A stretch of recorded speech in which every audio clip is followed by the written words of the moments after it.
신약 성경 요한복음 제6장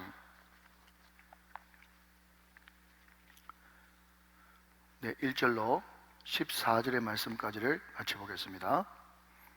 요한복음 6장은 제가 가진 성경 신약 성경 152쪽 전후에 있습니다.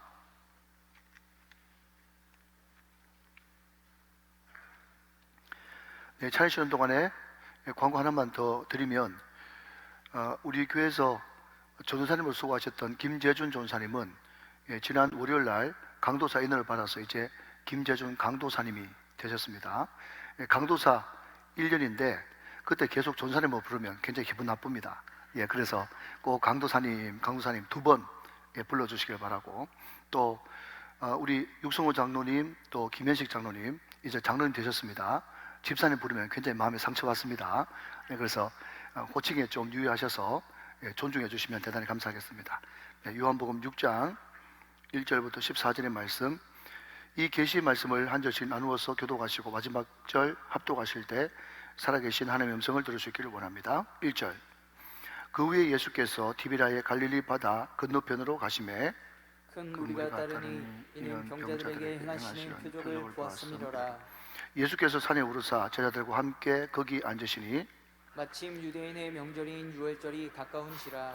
예수께서 눈을 들어 큰 무리가 자기에게로 오는 것을 보시고 빌립에게 이르시되 우리가 어디서 떡을 사서 이 사람들을 먹이겠느냐 하시니, 이렇게 말씀하시면 친히 어떻게 하실지를 아시고 빌립을 시험하고자 하심이라. 빌립이 대답하되 각 사람으로 조금씩 받게 할지라도 200데나리온의 떡이 부족하리이다. 제자 중 하나 곧 시몬 베드로의 형제 안드레가 예수께 여짜오되 여기 한 아이가 있어 보리떡 5개와 물고기 2마리를 가지고 있나이다. 그러나 그것이 이 많은 사람에게 얼마나 되겠사옵나이까? 예수께서 이르시되 이 사람들로 앉게 하라 하시니 그곳에 잔디가 많은지라 사람들이 앉으니 수가 5,000명쯤 되더라. 예수께서 떡을 가져 축사하신 후에 앉아 있는 자들에게 나눠주시고 물고기도 그렇게 그들의 원대로 주시니라. 그들이 배부른 후에 예수께서 제자들에게 이르시되 남은 조각을 거두고 버리는 것이 없게 하라 하시므로 13절 14절 다 같이요. 이에 거두니 보리떡 5개로 먹고 남은 조각이 12바구니에 찼더라. 그 사람들이 예수께서 행하신 이 표적을 보고 말하되 이는 참으로 세상에 오실 그 선지자라 하더라. 아멘. 자, 오른손을 왼쪽 가슴에 딱 얹으시고 혼자 스스로 한번 고백합시다. 감사의 마음을 담아서 주신 은혜 감사하고 주실 은혜 감사합니다. 시작. 주신 은혜 감사하고 주실 은혜 감사합니다. 아멘. 감사의 사람들이 다 되시기를 주님의 이름으로 축원합니다. 우리가 병원이나 또 약국에 가면 항생제 있습니까? 항생제 이야기를 참 많이 듣죠. 그 항생제의 원조가 뭡니까? 원조가 페니실린이거든요. 근데 그 페니실린을 처음 발견한 사람이 플레밍이라고 하는 사람입니다. 이 사람이 굉장히 가난한 과학자였던 것 같아요. 그래서 이 사람이 가난하니까 이 사람이 가지고 있는 실험실도 굉장히 낡았고 또 허술하고 허접한 그런 실험실이었던가 보죠. 하루는 이 사람이 잠깐 바깥으로 볼일을 보고 왔는데 자기가 한참 지금 배양하고 있는 그 균에 이웃에 있는 실험실에 균이 날라와가지고 자기 균을 다 잡아먹어버린 거예요. 너무 깜짝 놀랐죠. 큰일 나지 않았습니까? 그런데 거기에서 무엇을 발견했다고요? 페니실린을 발견하게 되었다 하는 것입니다. 이 사람은 가난했지만 굉장히 신실한 예수 믿는 크리스찬이었어요. 그러니까 이렇게 된 것이, 우연을 가정한 필연이 일어난 것이 전적인 하나님의 은혜였다고 고백하는 고백을 들을 수가 있습니다.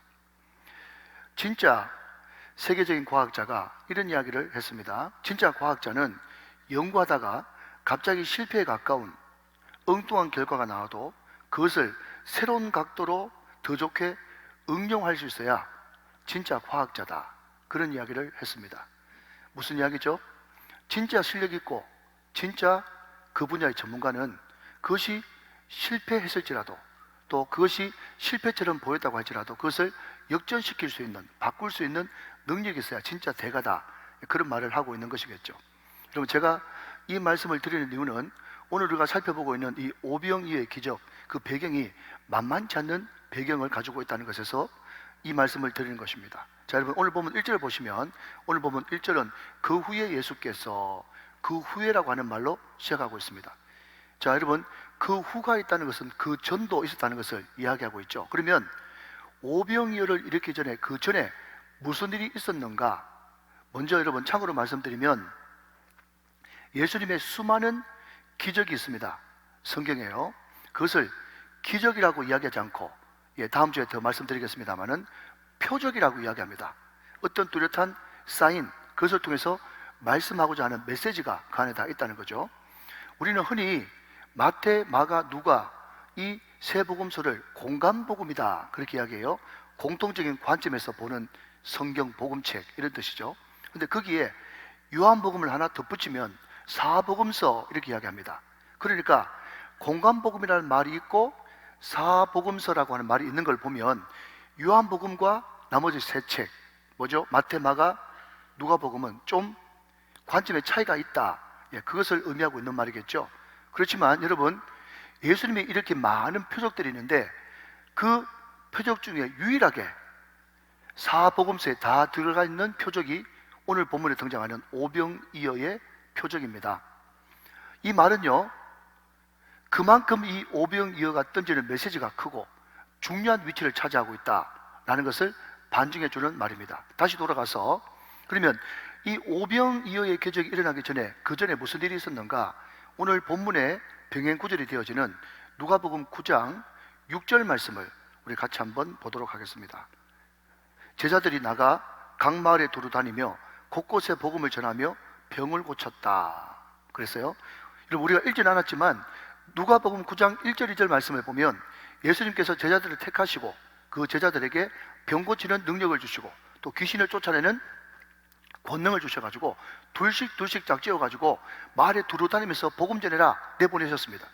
그러니까 이 제자들이 그 권능을 가지고 하루 종일 예수를 수고하면서 돌아와서 이제 예수님께 이런 역사가 있었습니다 하면서 보고하는 바로 그 배경이 오늘 본문 전에 있었던 배경이라는 거예요. 이해되시면 아멘. 아멘을 잘 안 하시는데 여러분, 이 말에는 꼭 아멘을 하셔야 돼요. 뭔가 하면, 여러분 담임 목사는 참 좋은 사람입니다. 그런데 말이죠, 제가 참 괜찮은 사람임에도 불구하고 어떨 때는 주일날 3번씩, 어떨 때는 많게는 주일날 4번씩 설교하고 나면요, 모든 것이 딱 귀찮고 말하기조차 싫습니다. 인지상정이죠. 무슨 이야기를 하고 싶은가 하면, 지금 제자들이요, 이 오병이어가 일어나기 전에 어떤 일이 있었는가 하면 하루 종일 다니면서 복음 전하고 왔다니까요. 아울리치 여행 갔다 온 것입니다. 그러니까 여러분, 지치겠어요? 당연히 지치죠. 그러니까 예수님께 이제 보고도 끝났고 그 이후에 이제 갈릴리 바다를 건너서 베세다라고 하는 그곳에서, 아무도 없는 곳에서 몸도 마음도 좀 추스리고 다음 사역을 위해서 준비해야 되겠다 생각하고 있는데 그때 오늘 성경 말씀 보니까 큰 무리가 모여와가지고 거기서 뜻하지 않는 두 번째 집회를 하게 된 것입니다. 미리 말씀드리면 그때 모였던 사람들, 남자 장정만 얼마요? 5,000명. 우리 여성 동지분들께 대단히 죄송하지만 그때는 여자가 숫자에 안 들어갔습니다. 어린 아이들도요. 그러니까 여자 아이들, 노인들 다 합치면 좋기 10,000명이 넘는 그 사람들이 모여가지고, 여러분 우리 교회가 4,000석이지 않습니까? 그런데 4,000석에 꽉 차서 모여도 어마어마한데, 지금도 여러분 10,000명이 많은데, 그때 당시에 마이크도 없는 시절 마음에 모였으면 사람들로 차고 넘치고 밟히는 그 엄청난 그런 집회가 열리게 된 것입니다. 물론 주강사가 예수님이었기 때문에 말씀의 은혜가 됐겠죠. 그게 문제도 해결받았겠죠. 언제 아멘 할지 병도 고쳤겠죠. 기적도 일어났겠죠. 그래서 엄청난 일이 일어났는데, 여러분 그것이 문제가 아니라 더 큰 문제는 그 다음에 일어났습니다. 자, 누가복음을 한번 더 보시면, 앞을 보시면 누가복음 9장 12절 말씀을 한번 보시겠습니다. 제가 읽겠습니다. 집회하다가 말씀을 3시간 4시간 들으니까 시간 언제 가는 줄 모르고 말씀 들었는데, 시작, 날이 저물었어요. 12사도가 나와 여자 오되 무리를 보내어 두루 마을과 촌으로 가서 유하며 먹을 것을 얻게 하소서, 우리가 있는 여기는 빈들입니다 그랬습니다. 그러니까 제자들이 보니까 은혜 받는 건 좋아요. 문제 해결 받는 것은 좋아요.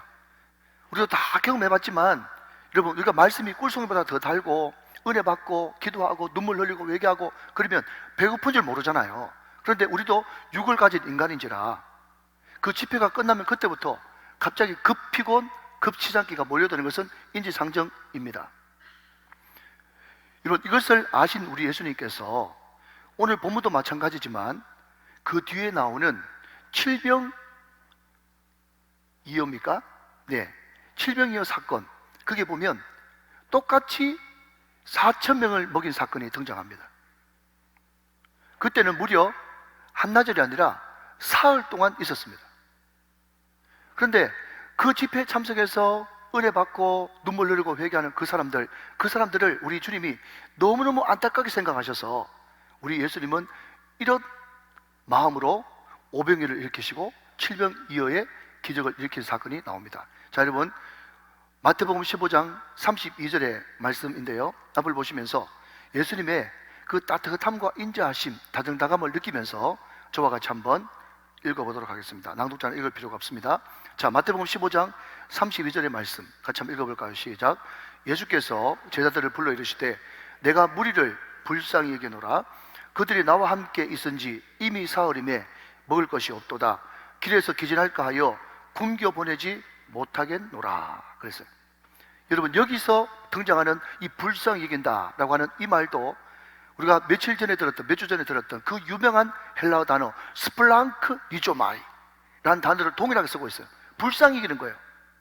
이 불쌍히 여김 안에 동정도, 또 불쌍히 여김도, 또 가엾게 여김도, 사랑도, 긍휼도, 인애도, 자비도 다 들어가 있는 그 단어가 스플랑크 니조마이입니다. 여러분, 우리들은 신앙생활 할 때 잘못된 아버지, 또 무서운 아버지를 인생 가운데 만나서 항상 하나님 그러면 무섭고 엄격하고 야단치시고 윽박지르시는 하나님으로 잘못된 시간을 가지고 있는 사람들이 의외로 많습니다. 그것은 잘못된 하나님을 바라보는 관점, 신관입니다. 하나님은 때로 크고 두려우신 하나님이십니다. 그럼에도 불구하고 우리 하나님 성자 예수님의 본 모습은요, 인정이 많으시고 다정다감하시고 불쌍히 여기시고 자비가 많으시고 긍휼이 많으시고 은혜가 풍성하시고 늘 우리를 아껴주시는 예수님이십니다. 여러분 보십시오. 은혜 받는 그 성도들 혹시나 집에 마치고 집에 돌아가다가 기진하여 쓰러질까봐 어떻게 하든지 먹이시길 원하시는 주님, 이것이 저와 여러분이 믿는 우리 하나님 아버지이신 줄로 믿으시면 아멘 하시기 바랍니다. 그래서 항상 우리 예수님을 대할 때, 하나님 아버지를 대할 때 하나님은 참 좋으신 하나님이십니다. 하나님은 다정다감하신 분이십니다. 하나님은 긍휼과 사랑이 많으신 분이십니다. 그렇게 하나님을 바라볼 수 있고 그분 앞에 나아갈 수 있기를 주님의 이름으로 축원합니다. 이것이 바로 이 감사절에 회복돼야 될 하나님을 바라보는 신관이라는 거죠. 얼마나 감사한지 할렐루야. 우리 예수님은 어떻게 하든지 이 사람들을 먹이고 또 이 사람들을 먹이시고 굶게 하지 않고 또 돌보고 사랑하고 보호하는 것이 예수님의 본심이었어요. 근데 여러분, 제자들은요 아직까지 그 예수님의 마음을 아는지 모르는지 전혀 다르게 그 상황을 대처하는 것을 보게 됩니다. 자, 여러분 성경 한번 확인해 보실까요? 5절 말씀을 한번 봅니다. 요한복음 6장 5절 말씀. 예수께서 눈을 들어 큰 무리가 자기에게로 오는 것을 보시고 빌립에게 이르시되 우리가 어디서 떡을 사서 이 사람들을 먹이겠느냐 하시니 그랬습니다. 자, 여러분 보십시오. 우리 예수님은 어떻게 하든지 그 사람들을 먹이려고 하는데, 아까 누가복음 9장 12절 보니까 이 제자들이 예수님 이제 날이 저물었으니까 빨리 보내십시오. 이것을 좀 어려운 말로 각자 도생, 자기들이 알아서 하게 광고해가지고 갑자기 집회가 열렸는데 은혜 받아서 좋지만 먹을 것을 미리 준비 못했으니까 각자 가서 먹을 것을 찾으시오, 그렇게 광고하라고 그렇게 말씀을 했다는 거예요. 그러니까 말이죠, 우리 예수님께서 어디 가서 떡을 사면 되냐, 우리 예수님의 본심은 그거였거든요. 근데 같은 병행 구절인 마태복음, 마가복음, 누가복음에 보면요, 이것을 어떻게 번역해 놨는가 하면 너희들이 먹을 것을 주라, 너희들이 먹을 것을 주라, 이렇게 공관복음에 기록되어 있어요. 그 이야기를 곁에서 들었던 빌립이 깜짝 놀라면서 뭐라고 이야기합니까? 이 사람들을 다 먹이려고 그러면 200데나리온 그랬습니다. 여러분, 200데나리온이 뭐죠? 한 데나리온이 노동자 하루 품삯입니다. 그러니까 하루 품삯이 10만으로 잡는다면 200데나리온 하면요, 제가 계산해 봤더니 2천만 원 더 나옵니다. 예수님, 2천만 원 더 넘는 돈이 있어야 이 사람들 먹일 수 있고 2천만이 돈이 있다고 한들 지금 어디 가서 10,000명분 떡을 우리가 사올 수 있겠습니까? 제발 현실 파악 좀 하십시오. 그것은 원천 불가능한 일입니다. 지금 그 이야기를 빌립이 하고 있어요. 여러분, 제가 설교하면서 가끔씩 이런 이야기를 했던 것 같습니다. 우리가 너무나 잘 아는 사건들 있지 않습니까? 뭐 예를 들면 요한복음에 따지자면 뭐 물로 포도주를 만드는 사건, 또 오병이어 사건, 뭐 너무나 잘 아는 사건들이 나오죠. 그런데 참 위험한 것이 너무나 잘 아는 이야기일수록 틀리게 잘못 오해하고 해석할 경우들이 많다는 거예요. 그러니까 잘 아는 이야기가 나올수록 더 집중해야 되고 말씀의 원뜻이 뭔지 잘 살펴보는 것은 너무 중요합니다. 여러분, 혹시 그런 설교 들어본 적 없으세요? 저는 여러분 그런 설교 들어봤거든요. 무슨 이야기인가 하면 빌립이라고 하는 이 인물을 많은 목회자들이 설명하기를 믿음도 없고 주님한테는 방법이 있는데 항상 계산이 빠르고 이성적이고 머리만 반짝반짝하는 사람, 그렇게 우리는 자주 설교를 들었습니다. 뭐 안 들었으면 관계없고. 그런데 더 큰 문제가 뭔가 하면 그 뒤에 나오는 베드로를 인도해왔고 나다나엘을 인도해왔던 이 안드레라고 하는 인물이 그 뒤에 등장하는데, 안드레는 항상 사람 데려가는 것에 주특기가 있었고, 그리고 안드레는 빌립처럼 그렇게 반응하지 않고, 그래도 여기 물고기 2마리와 보리떡 5개, 오병이어가 있습니다 라고 하면서 긍정적인 사람이었고, 하나님께서는 그것을 축복하셔가지고 오병이어의 기적을 일으켰다, 이렇게 이야기하는 것을 들었어요. 그런데 여러분, 제가 오늘 본문을 공부하면서 원문을 찾아보고 여러 주석을 참고해 보니까 그것이 잘못된 해석이라는 것을 말씀하고 있더라는 거죠. 자, 여러분 한번 먼저 확인해 보실까요? 8절 9절 말씀 같이 한번 보십니다. 제자 중 하나 곧 시몬 베드로의 형제 안드레가 예수께 여짜오되 여기 한 나이가 있어 보리떡 5개와 물고기 2마리를 가지고 있나이다. 그러나 그것이 이 많은 사람에게 얼마나 되겠사옵나이까 그랬습니다. 여러분, 그러나라고 하는 그 뒤에 문장을 빼버리고 차라리 여기 어린 나이 도시락에 물고기 2마리 보리떡 5개 있는데 이거라도 주님께 드리면 이거 사용하셔서 하나님께서는 큰일을 행하실 수 있죠. 기적을 행하실 수 있죠. 사용하여 주시옵소서. 그렇게 들고 나왔다 그러면 역사의 큰 인물로 믿음의 사람으로 기록됐겠죠. 그런데 여러분, 이 안드레가 뭐라고 이야기하는가 하면 여기 물고기 2마리 보리떡 5개 가지고 온 아이 찾기를 찾았는데 이거 가지고 도대체 얼마나 뭘 할 수 있겠습니까? 이렇게 이야기했다는 거예요. 여러분, 우리가 자동차 뒤에 물고기 그림 그려놓고 그게 뭐라고 적어놓습니까? 익투스라고 적어놓죠. 이런 물고기가 헬라어로 익투스입니다. 그런데 제가 헬라 사전을 찾아보니까 여기 나오는 물고기는요, 익투스가 아니고요, 옵사리온이라는 단어를 써요. 옵사리온. 그래서 옵사리온이 뭐냐? 사전에 딱 찾아보니까요, 빵과 겉들을 먹는 간이 된 작은 물고기, 이런 뜻이에요. 무슨 뜻인가 하면 여러분, 지금은 보리 음식이 굉장히 웰빙 음식으로 각광받고 있지만은 옛날에 못 사는 사람들의 상징이 보리거든요. 그리고 이 당시만 해도 부잣집은요, 보리를 어디에 썼는가 하면 가축들 그냥 사료용으로 사용했습니다. 그리고 구약의 율법에 보면 이 보리가 어떤 용도로 사용되는가 하면 가늠한 여자들이 자기의 죄를 속죄할 때 쓴 하찮은, 하나님 앞에 드릴 수 있는 가장 하찮은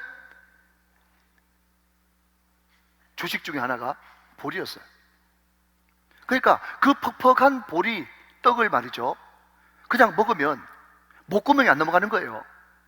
목구멍이 잘 안 넘어가니까 그때 멸치볶음 같은 그런 것을 가지고 그냥 중간에 똑똑 좀 뿌려서 먹으면 그냥 침이 그냥 나와가지고 그냥 보리떡 잘 넘기라고 곁들여 먹는 것이 옵사리온 물고기 2마리였다는 거예요.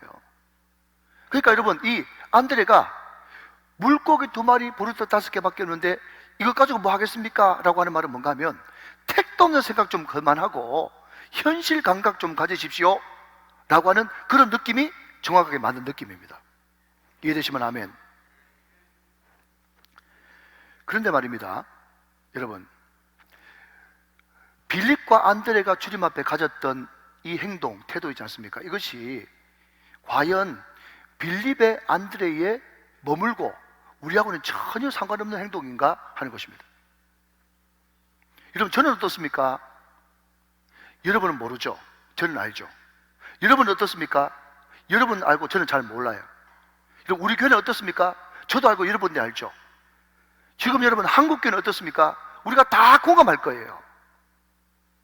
코로나 팬데믹 3년 이상 끌어오면서 모든 교회들이 성도들이 반동나고 3분의 1 날아가 버리고 헌금도 기하급수적으로 줄어들었습니다. 그럼 우리 교회도 이렇게 매주마다 세가지고 옴에도 불구하고 우리 교회 예산은 매년 유지하는 그런 수준입니다. 그러니까 모든 교회 모든 성도들이 마음이 위축되고 불안하고 초조하고 손이 오그라들어가지고 다 뭐라고 이야기하는가 하면 있어야 주지. 이 판국에 무슨 구제냐, 무슨 선교냐. 우리 교회도 지금 어렵게 생기는데 어떻게 남 도와줄 여유가 어딨냐. 다 그렇게 여러분 생각을 한다는 거예요. 그러나 여러분, 이것은 절대로 우리 주님이 기뻐하시는 태도와 자세와 생각이 아닙니다. 우리 주님은요, 200데나리온 더 되는 돈이 필요합니다라고 이야기했던 빌립에게 이렇게 이야기를 하고 있어요. 오늘 보면 6절 말씀입니다. 자, 앞을 한번 보실까요? 이렇게 말씀하심은 친히 어떻게 하실지를 아시고 빌립을 시험하고자 하십니다. 그래서요, 여러분, 이 성경만 읽어가지고 해석이 좀 원활하게 잘 안 돼서 다른 번역본 현대어 성경을 제가 한번 가져왔습니다. 제가 한번 읽어보겠습니다. 이것은 다만 빌립을 떠보시려고 하신 질문일 뿐. 그 다음 저와 같이 했습니다. 시작. 예수께서는 이미 어떻게 하시겠다는 것을 작정하고 계셨다. 그랬습니다. 사랑하는 여러분, 우리 하나님은 대안을 가지고 계신 분이십니다. 하나님은 보관이 있으신 분이십니다. 우리의 눈에는 안 보이지만 하나님이 준비하신 이미 길이 있는 줄로 믿으시길 바랍니다. 여러분, 이스라엘 백성들이 출애굽을 할 때 홍해가 가로막혀 있었습니다. 양쪽에는 여러분 높은 산이 솟아있고 뒤에는 애굽군데 사방팔방이 다 막힌 그 상황에서 이스라엘 백성들이 죽었다 깨어나도 상상할 수도 없는 바다 밑에 길을 우리 주님께서는 예배하고 계셨던 것입니다. 내 앞에 바다가 갈라지지 않으면 주가 나로 바다 위 걷게 하리. 여러분, 이것이 우리 주님의 능력인 것입니다. 우리 주님은 모든 대안과 보관을 준비해 놓고 이렇게 말씀하시는데 우리는 주님을 가르치려고 들고 자기 생각 외에는 어떤 것도 대안이 없는 줄 착각을 한다는 것입니다. 우리 주님이 빌립과 안드레에게 어떻게 했으면 좋겠냐라고 하는 그 질문은 이것을 통해서 축복의 모든 근원, 축복의 종착은 내가 지고 있는 것이니 너희들은 다만 축복의 통로가 되어다오. 너희들은 축복의 전달자가 되어다오. 언제 하면 할지 너희들은 축복의 배달꾼이 되어다오. 거기에 동참시켜서 축복의 사람을 만들어 주고자 하는 하나님의 의도가 거기에 깔려 있는 것입니다. 여러분, 제가 설교 시간에 꿈 이야기는 거의 안 했던 것 같아요.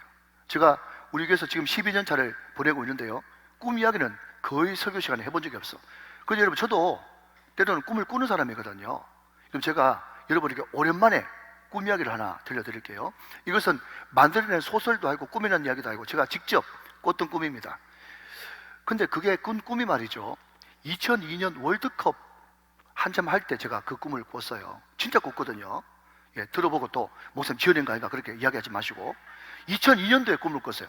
여러분 벌써 몇 년입니까? 20년 전의 꿈인데 너무 생생해가지고 아직까지 기억하고 있는 거예요. 무슨 꿈인가 하면요, 좀 황당하긴 합니다. 제가 월드컵을 보면서 막 16강, 8강, 4강 막 올라가는 걸 보고 너무 흥분했는지 제가 꿈을 꿨는데 제가 월드컵 대표가 됐어요. 국대가 됐다면 국대가 돼가지고 여러분 제가 상암 경기장에 경기를 하러 가는데 팀은 어느 팀인지 잘 모르겠어요. 그런데 그 상암 경기장에 막 엄청난 수많은 사람들이 막 모이고 다 붉은 옷을 입고 나가지고 쾅쾅 하면서 대한민국을 외쳐대니까 제가 막 붕 뜬 거예요. 그래서 야, 사람도 많네, 경기장도 크네, 무슨 일이 다 있나 하면서 막 사람 구경, 경기장 구경을 하고 있는 그때 너무 사람들이 막 대한민국을 외치니까 시작 휘슬, 호루라기가 울리지도 몰랐어요. 그래서 제가 엉금 그냥 걸어가가지고 말이죠, 골대 앞에 서가지고 야, 이쪽도 사람 많구나, 참 대단하네 하면서 보고 있는데 갑자기 여러분 뻥 하는 소리가 들리더니 제 뒤통수를 탁 때리는데 정말 꿈에 진짜로 뒤통수를 딱 때리는데 제가 얼마나 세게 뒤통수를 맞았는지 잠시 기절을 했어요. 깜빡 기절하고 눈을 떡 떴는데 이게 웬일입니까? 사람들이 와 하면서 막 환호성을 치는데 제가 어리둥절해서 보니까 그 공이 내 뒤통수를 맞고 골인이 됐어. 뒤통수 맞고 골이 됐다니까. 그러니까 말이죠, 막 사람들이 막 예동열이가 누군 줄 모르겠는데 축구에 신동이 나타났다 하면서 막 사람들이 제 이름을 막 부르기 시작하고 막 기자들이 와가지고 막 카메라를 막 찍고 펑펑펑펑 터뜨리고 난리가 난 거예요. 그래서 결국 그 경기는 우리 팀의 승리로 끝나고 저는 그 경기에 당일 MVP가 됐어요.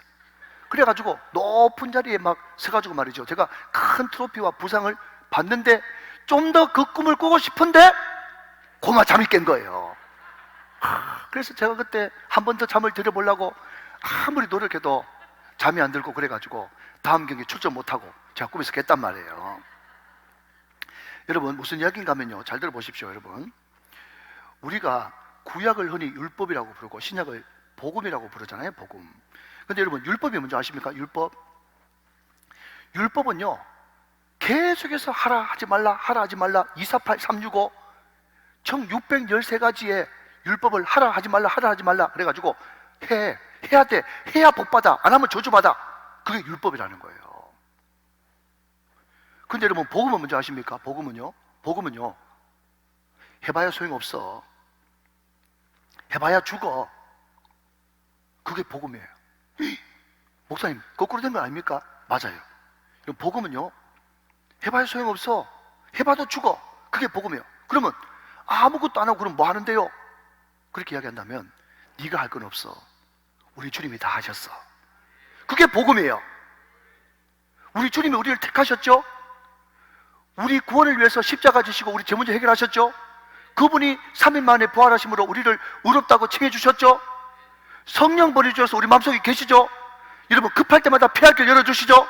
늘 동행하면서 함께 해주시죠. 우리 주님이 다 하신 거예요. 여러분 크게 아멘 하시기 바랍니다. 하나님이 하셨습니다. 하나님이 하십니다. 하나님이 하실 것입니다. 다 하셨어요. 주님이 다 이루셨다. 그게 복음이에요. 그러면 주님이 다 하시는데 우리는 뭐 해야 되는데요? 물으신다면 우리는 거기에 동참하면 되는 것입니다. 주님이 다 하신 그 일에 우리 숟가락 얹으면 되는 거예요. 여러분 오늘 여기 계속 앉으라고 하는 이 앉으란 말이 여러분 식탁 용어예요. 숟가락 얹으면 되는 거예요. 여러분 정확하게 대답해 보십시오. 제가 진짜 그 꿈 꿨거든요. 물론 내 뒤통수 맞고 꼴이 됐지만 내가 넣었어요, 어떤 사람이 잘 차서 들어간 거예요? 후자죠. 여러분 얼마나 탁월했으면 여러분 뻥 차가지고 그냥 가만히 먼 산 보고 있는 그 사람 뒤통수 맞아가 꼬리 시키겠어요? 그 대단한 사람이에요. 대단한 분이세요. 그분이 누구십니까? 예수 그리스도. 그분이 여러분 다 하셨는데 잘 대답하셔야 됩니다. 여러분 중요합니다. 상은 누가 받았어요? 제가 받았습니다. 이게 복음 아닙니까? 그분이 다 하시고 상은 나한테 준다. 이게 복음인 거예요. 여러분 여러분, 물론 성경은 이야기하고 있지 않습니다. 한번 대답해 보십시오. 오늘 여러분 쓰임받은 오병이의 주인공, 그 어린 소년, 주님 떠났을까요? 주님 떠났겠습니까? 만약에 제가 그 오병이를 드린 사람 같으면 밥 먹을 때마다 눈물 나겠네요. 밥 먹을 때마다. 그러니까 우리 주님이 말이죠, 뭔가를 하라고 말씀하시고 200데나리온 가져오라고 그러시고, 현실적인 이야기에 몰라서 그런 이야기 하는 것이 아닙니다. 내가 다 할 테니 너희들은 그게 동참하라는 것입니다.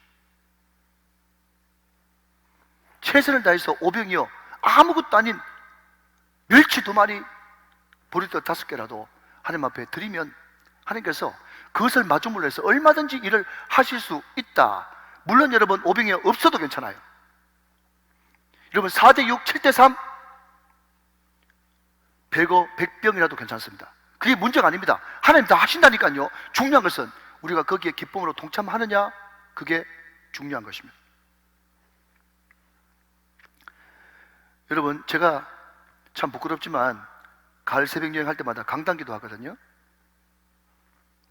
물론 여러분, 대여섯 시간씩 앉아 있으면 목도 아프고 허리도 아프고 다리도 아픕니다. 그런데 제가 간증할 수 있는 것은 평화, 평화로다. 하늘 위에서 평화가 내려오는 거예요. 세상 천지편합니다, 여러분. 그런데 희한한 것은요, 저는 기도만 하고 있고 때로는 완벽하게 못해가지고 꾸벅꾸벅 졸 때도 가끔씩 있는데, 그래도 동참하면서 기도하고 말씀 보고 기도하고 말씀 보니까요, 내가 백방으로 뛰어다니는 것보다 훨씬 더 강력함이 우리 교회 가운데 임하더라고요. 여러분, 동참하는 것이 이렇게 중요하다는 것입니다. 사랑하신 여러분, 하나님은 부자의 재물을 쓰기를, 하나님 앞에 드려진 재물을 쓰기를 원하십니다.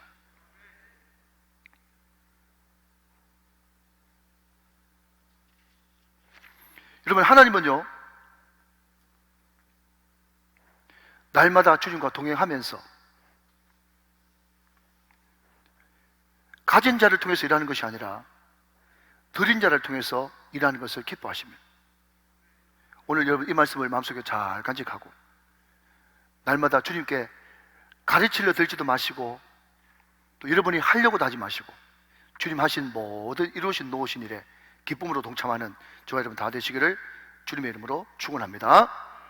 우리 주님이 세상 구원을 위해서 십자가에 제물로 드렸듯이 우리도 이 추수감사절을 맞이해서 주님 앞에 참 시간을 드리고 물질을 드리고 내 마음과 생각을 드릴 수 있는 저와 여러분 다 되시기를 주님의 이름으로 축원합니다. 자, 마지막으로 하나 더 말씀드릴 것은요, 우리 주님은 오병이어를 일으키기 전에 먼저 감사기도 하셨다 하는 겁니다. 오늘 설교 제목이 주신 은혜 감사하고 주실 은혜 감사한 것입니다. 자, 여러분 11절 말씀 같이 한번 보겠습니다. 예수께서 떡을 가져 축사하신 후에 앉아있는 자들에게 나눠주시고 물고기도 그렇게 그들의 원대로 주시니라. 자, 여러분, 여기에 축사라고 하는 단어가 있는데 이 축사가 헬라어로 유카리스테오라는 단어를 쓰는데요, 이것을 영어로 번역한 데 보니까 그냥 땡스, 감사드리다 이런 뜻입니다. 좀 더 여러분 공부를 해보니까 이 축사가 뭔가 하면 유대인 가정의 한 가장이 떡을 가지고 하늘을 우러러 그냥 땡스, 감사하는 단순한 기도입니다. 여러분, 제가 가끔씩 이제 성찬식 할 때 또 성당의 신부님들이 또 성찬식을 집례할 때 그냥 이렇게 올리는 거 보셨죠? 하늘 보면서. 이게 요한복음 6장 오병이어의 근거를 두고 그렇게 행동을 하는 거거든요. 하늘을 우러다고 하는 말은 뭔가 하면 하나님께 감사를 드린다는 뜻이에요. 그런데 여러분, 제가 방금 말씀드릴 때 유대인의 평범한 가정에서 가장이 그렇게 감사기도를 하는 것이 관례입니다. 그러니 이 단순한 기도가 얼마나 큰 뜻을 포함하고 있는가 하면 거기에 베세다 광야에 모여있는 10,000명이 넘는 사람, 그 사람들을 우리 예수님은 빅 패밀리, 큰 가정의 식구들로 본 것이에요. 예수님이 여러분 대표로 축사하셨단 말은 예수님이 그 가족 공동체, 큰 이스라엘 가족 공동체에 뭐가 되시겠다는 말입니까? 가장이 되겠다는 것을 의미하는 거예요. 그리고 이 예수님의 이 기도의 두 번째 특징은요, 미리 감사하는 것입니다. 자기 앞에 지금 놓여 있는 것은요, 멸치 대가리 2개하고 보리떡 5개밖에 없어요. 아무것도 없는 처참한 환경입니다. 그럼에도 불구하고 우리 주님은 그것을 두고도 미리 감사했다는 거예요. 그래서 어떤 목사님이 이런 이야기를 하시는 걸 제가 들어봤어요. 감사할 줄 안다는 자체가 기특한 일이지만, 들어보십시오. 과거에 주신 은혜를 감사하고 또 며칠 전에 일어났던 그 현실에 감사하는 것은 과학이지 믿음이 아니다 그랬어요. 뭐가 아니라고요? 과학이지 믿음이 아니에요. 왜 과학이냐? 이미 자기가 알고 있고 검증된 것을 가지고 감사하는 것, 물론 감사하는 사람도 너무 많아서 그것도 기특한 일이지만 말입니다. 근데 진짜 믿음은 뭔가 하면요, 진짜 믿음은 예수님의 안목, 예수님의 영적인 눈을 가지고 앞으로 되어질 일에 대해서 미리 감사하는 그것이 진짜 믿음이다, 그렇게 말씀하고 있다는 것입니다. 그 미리 감사하는 자에게 하나님께서 놀라운 일을 일으키시는데, 그 놀라운 일 3가지를 간단하게 정리해 드립니다. 미리 감사하면 어떤 놀라운 일이 벌어지느냐? 첫 번째는요, 불평, 원망을 차단하는 능력이 그 미리 감사에 있습니다. 자, 여러분 대답해 보십시오. 우리 교회에서 자주 이야기하는 비비원불 있지 않습니까? 비판하고 비난하고 원망하고 불평하는 비비원불, 불평불만. 자, 이 비비원불과 불평불만이 마귀의 역사입니까? 마귀의 역사입니까? 마귀의 역사입니다. 마귀가 거기에 역사하고 마귀가 거기에 개입하게 되면 반드시 끝은 안 좋을 수밖에 없다는 것을 우리는 다 알고 있는 거예요. 그런데 미리 감사함으로써 불평불만의 그 틈을 미리 감사가 차단시켜 버리기 때문에 미리 감사하면서 나갈 때 놀라운 일이 벌어질 수밖에 없다는 것이에요. 할렐루야. 믿으시면 아멘. 자, 두 번째로 어떤 일이 벌어지는가 하면, 여러분 오늘 본문에 우리 주님께서는 오병이어를 향하여서 미리 감사하고 축사하실 때 5,000명이 먹고도 남을 만한 그런 엄청난 일이 벌어졌지만, 우리 현실 세계에서는 여러분 그런 응답이 즉각 안 나타날 가능성이 훨씬 많죠. 그렇습니다. 맞습니다. 그러면 우리가 미리 감사했는데 그것이 앞으로 믿음으로 기도했기 때문에 실체로 나타날 것인데, 그 실체는 시간의 간격이 있기 때문에 우리는 지금 시간과의 전쟁을 벌이고 있는 것이에요. 여러분 그 시간과의 전쟁에서 우리는 반드시 버티고 견디는 그 힘이 필요한데, 그 버티고 견디는 힘을 누가 주느냐? 미리 감사가 그 힘을 공급해 준다는 것입니다. 믿으시면 아멘. 버티고 견딜 수 있는 힘이 어디서? 미리 감사해서 나온다는 거예요. 여러분 세 번째가 참 중요한데, 우리가 미리 감사할 때 우리 눈에는 전혀 보이지 않지만 지금 영의 세계, 영계에서는요 놀라운 일이 막 벌어지고 있는 거예요. 우리가 감사기도, 그것도 미리 감사기도를 시작할 때 그 영계에서는 비상 상황이 일어나가지고 막 움직이는 역사가 일어나는데, 첫 번째가 뭔가 하면요, 천군 천사가 동원돼요. 할렐루야. 환경이 바뀌는 역사가 일어나요. 할렐루야. 도와줄 사람을 붙여주세요. 모르는 사람들을 끌어당기세요. 또 나를 해코지하는 사람을 막아주세요. 법을 바꿔주세요. 하나님께서 이 외에도 엄청난 일들을 미리 감사할 때 천군 천사를 동원해서 이런 역사가 나타나더라는 것입니다. 할렐루야. 믿으시면 아멘 하시기 바랍니다. 우리 눈에 보이진 않지만, 손에 잡히고 귀에 들리고 눈에 보이는 것은 아니지만, 우리가 미리 감사하면서 나갈 때 천군 천사가 동원되고, 할렐루야, 환경이 바뀌고 도울 사람을 붙여주시고 악한 사람들을 막아주시고 모르는 사람들을 일으키시고 법을 바꿔주시고 행정이 돕고 모든 돕는 손길이 움직이기 시작한다는 것입니다. 이게 미리 감사의 능력인 줄로 믿으시면 아멘 하시기 바랍니다. 할렐루야. 자, 그러면 여러분 이 감사를 누가 해야 될까요? 이 감사를 누가 해야 되죠? 여러분 아까 우리 예수님이 큰 가족 공동체의 가장이 돼서 그 감사 기도를 했다고 그랬잖아요. 여러분 영적 가장의 그 기도를 먼저 시작을 해야 되는 것입니다. 가장이십니까?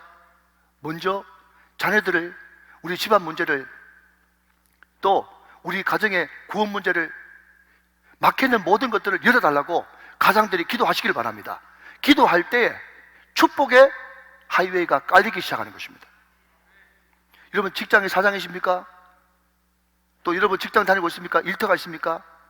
여러분 믿음 가장 좋은 사람이, 믿음의 가장이 그 일을 먼저 시작해야 된다 하는 것이죠. 그렇게 되어질 때 하나님께서 미리 감사를 통해서 놀라운 일들을 예매맺게 하시고 기적을 일으키기 시작하는 것입니다. 할렐루야. 자, 여러분 말씀 뵙겠습니다. 제가 이 로빈슨 크루소라고 하는 그 동화책을 읽으면서 참 은혜를 많이 받았어요. 설교 준비를 다 하고 나면 이제 시간이 남으면 이런저런 책들을 보는데 참 저 같은 경우에는 그냥 제가 주로 참고했던 그 책 말고 전혀 엉뚱한 책에서 은혜를 많이 받아요. 여러분 이 로빈슨 크루소라고 하는 것은 동화책 아닙니까? 이 사람이 이 타고 가던 배가 난파가 돼가지고 무려 24년 동안 무인도에서 혼자 생활을 하게 되는데요.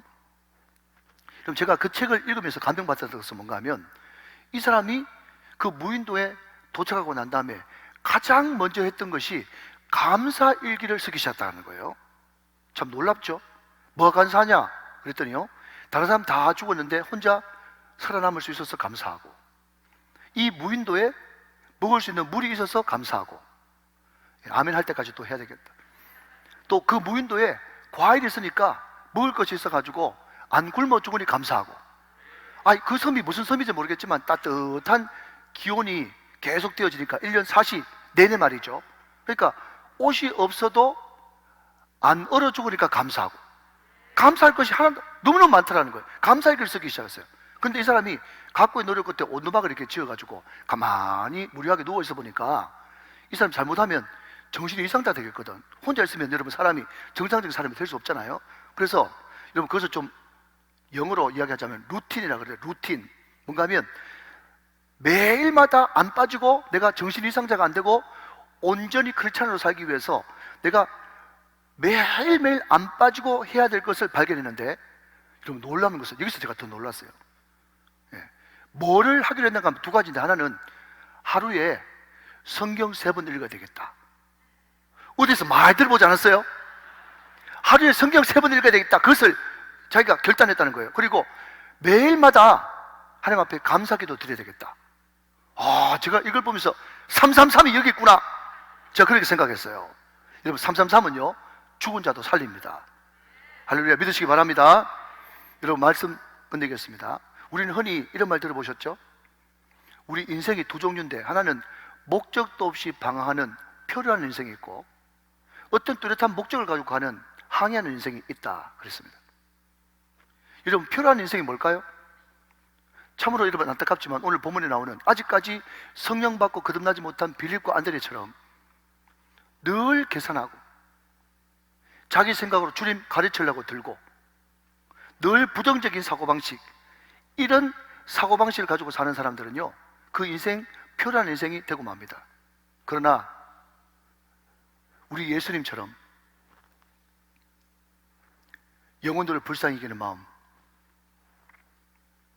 미리 감사하면서 그 놀라운 하나님이 해놓으신 일에 숟가락 하나 얹으면서 동참하고 싶은 그런 마음을 가지고 있는 사람, 그 사람은 하나님이 반드시 지키시고 반드시 책임지시는 복된 인생으로 살게 될 줄로 믿습니다. 여러분 녹록지 않은 현실, 정말 이렇게 힘든 이 현실에 정말 감사할 수 있을까? 정말 진정한 감사를 주님 앞에 드릴 수 있을까? 참 말씀을 준비하면서 저도 쉽지 않았습니다. 마음이 어려웠어요. 그러나 그럼에도 불구하고 우리 우정교회 권속들이 미리 감사를 선포하고 우리가 드릴 수 있는 최선을 드리고 주님 일에 기쁨으로 동참하고 미리 감사함으로 곧 다가올 하나님이 예배해 놓으신 어마어마한 축복을 미리 맛볼 수 있는 축복의 하이웨이를 깔 수 있는 간격축의 주인공들 다 되시기를 주 예수 그리스도의 이름으로 축원합니다. 축원합니다.